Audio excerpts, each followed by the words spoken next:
Excellencies, ladies and gentlemen, Estonia fully subscribes to the statement by the European Union. In addition, we would like to make the following remarks in our national capacity.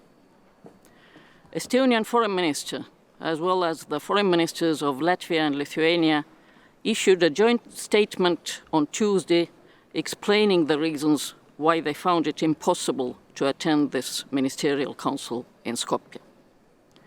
When we talk about the OSCE, we think first and foremost about its founding principles, enshrined in the Helsinki Final Act.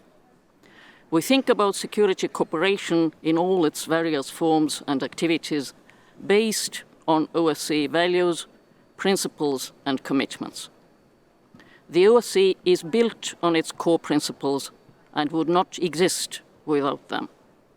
Therefore, concessions and compromises made at the expense of principles should not come into question. If we allow our core values to be undermined, we lose the raison d'être of the OSCE mechanisms and field missions which were created to protect these principles and values. The last 2 weeks have proved that concessions to the aggressor only increase its appetite. As a result, we are now in a position where there is no clarity regarding the top four. We strongly support extending all mandates for at least 1 year. It should have been done as a package decision together with a consensus found around the chair of 2024. We thank Malta for taking it upon yourself in the most challenging circumstances.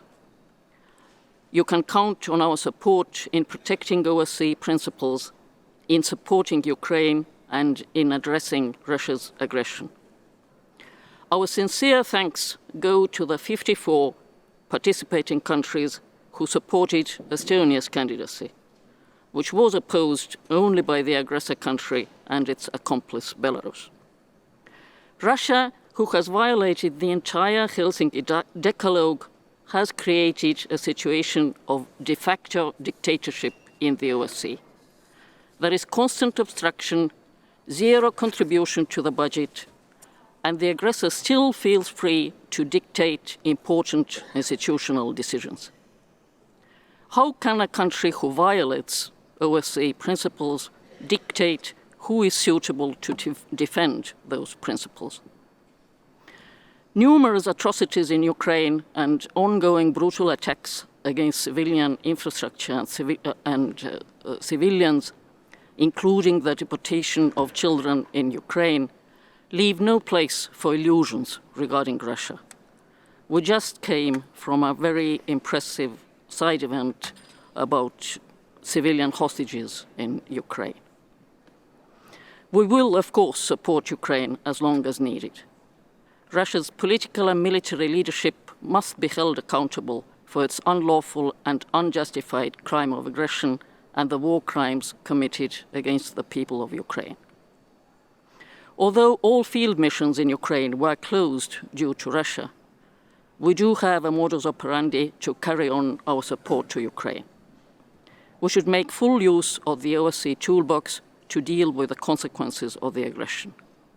The OSCE only stays relevant if we uphold our core principles and do not compromise on our values.